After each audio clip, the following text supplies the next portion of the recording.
Hello and welcome to the WIHS Journal, Public Affairs from 104.9 FM. I'm Paul Kretschmer.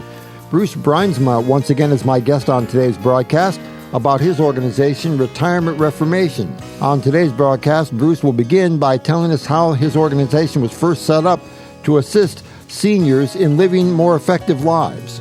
It just kind of became the next natural thing to do, to bring some friends together and to create the Retirement Reformation Roundtable, to in prayer and consultation with them, to then create the Retirement Reformation Manifesto and the 10 principles that it outlines. That as people engage with it, they will both have a better understanding, but also will be encouraged. And then finally, that there are about 30 million, roughly, of retired Christians today, most of whom, unfortunately, have taken the position of doing nothing and are not positively responding to the challenges of today, like the challenge that I outlined. And so we need to galvanize them. We need to galvanize the church to bring what may be the most experienced, the most available, the most flexible with both time and resources to be able to impact the kingdom during this time which the world calls retirement, and we know is obviously a time to re-engage. Okay, how do you take the concepts and actually put shoes on them so they can walk or run down the street in the doing process? How does the doing, what form does the doing take shape as you've described it so far? Yeah, thank you for that question. Also, the doing takes shape with, first of all doing comes from a couple of different things. First of all, perhaps a new understanding, as Paul talks about the reforming of our minds and the changing of our minds. So it starts with a new understanding. Secondly, with a recognition of a need. Third, with an openness to a calling, and we have developed a whole series of materials to help people to walk through those initial steps that will then lead to additional action. We know that every time you come into serious relationship with God, something changes, and the change that comes from that is an understanding of how He has prepared you to help build the kingdom. So each one of us has a unique call, a unique opportunity, and has unique preparation.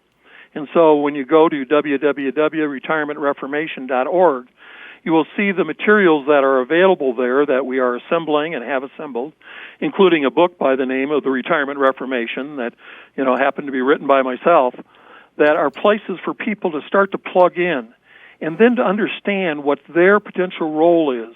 What is a passion that they've had that they may not even recognize that that's what it is that can then make a difference in the building of the kingdom.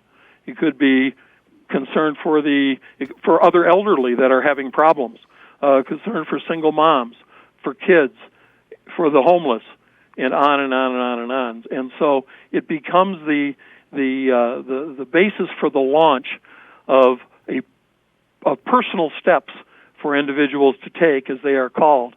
And somebody asked me the other day, Paul, said, well, how do I know what I'm passionate about? And one answer that perhaps will give some guidance is where you're watching a movie or reading a story or hearing a story, whatever it is that makes you cry, you'll know that you are passionate about that. Pray and pursue that, and God will show you a pathway to more. Has your effort here taken the form of making contact with people or making possible information that helps someone make contact with other people on a regular basis, using the technology that we have nowadays? I know, for instance, here in Connecticut, where we've been in lockdown for a little while, every church service that I'm aware of in the state of Connecticut right now is what they call virtual, where on my smartphone on Sunday morning, the phone gives me a reminder 5 minutes before the service is going to begin, where I normally go, that says, essentially, turn on your Facebook account right now, and the service will be coming on in about 4.5 minutes from now. And I see people using the chat function to greet each other and to ask questions of each other and all that, both before and after a service ends. Well, amongst other things, I lead a life group at our church, and there's about 50 of us, and probably the age range is 55 to probably 80. And our church does do a virtual service, But our life group meets twice a week, once on Sunday at 9:30 and once on Thursday nights at 7 o'clock. I will tell you that the closeness of the people, because of that opportunity, and we happen to use Zoom, but people are able to share their experiences, their anxieties, their fears, the joys, and how many of them have also then set up those opportunities to use that to meet with their family. We have one member of our group that has family in 7 different countries, and they meet together. They would never meet together other than once every 5 years when they all would go to some place, but now they meet weekly. I mean, what a blessing. And the technology is an opportunity. We continue to find new and better ways to be able to connect us and to encourage each other and to be able to really be the church. You highlight a good point that way, because I can think in my own case, in my own family, it's the kind of family where I live on the East Coast and have for almost 40 years, and everyone else in my small family lives in either Wisconsin or Iowa. And we would seldom, if ever, see each other except at weddings or funerals.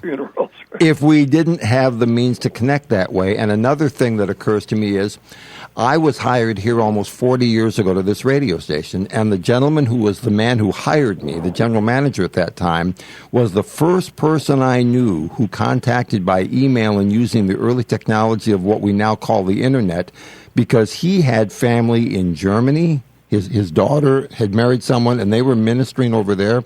And then another son had married someone, and he had relocated to New Zealand.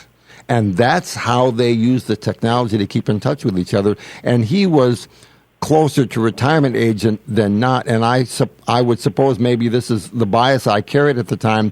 He is not someone I would have thought of who would have embraced that kind of technology simply because it was new and shiny and glittery. But the point of the whole thing was it made it possible for him and his wife to maintain loving contact with family. And the technology didn't matter. It was the fact that it brought them together, and that's what really made the difference for them. You know, we ask and we hear, whether it be on a television program or the radio or just in conversation with friends, what do you think will be the lasting changes as a result of the experience that we're having here? Mm-hmm. One of those lasting changes, and I think there will be many, but one of those lasting changes is the embrace by seniors of technology in a new and additional way. Let me go back to my little group of 50. Okay. It took us almost a week with the efforts of about 6 of us to be able to make sure that everyone was connected, felt comfortable with it, and was willing to take that next step. And so it took some effort. But now that it was there, everyone is just, they're just so excited and enthused that, in fact, we can all be connected and share our lives together. Frankly, our lives are shared much more fully in that arena than they ever are just simply in a classroom setting, if you wish, on a Sunday morning. Yeah. We've only touched a small portion of what the Retirement Reformation does, but I do tend to think of this broadcast as a way for people to find an entry point for something that is worthwhile and useful and gives glory to the Lord and so on in that regard. And so I don't think of it as a catch-all to get everything jammed into a 5-pound sack. I think of it as an entree point for people to actually tap into something that they may not have been aware of before. There's a couple of different entree points, and I think that's a beautiful way to describe it also. One of the entry points is at our website. So www.Retirement Reformation, all one word, retirementreformation.org. Thank you very much for the generosity of your time today, Bruce, to speak with me. You are so welcome, and remember to be more than vulnerable and do more than nothing. My thanks once again to Bruce Bruisma for speaking to me for yesterday and today's WIHS Journal. For further information, call us at 860-346-1049. The opinions expressed are those of the participants, not necessarily those of the staff or management of the station. I'm Paul Kretschmer on the WIHS Journal, Public Affairs from WIHS, Middletown.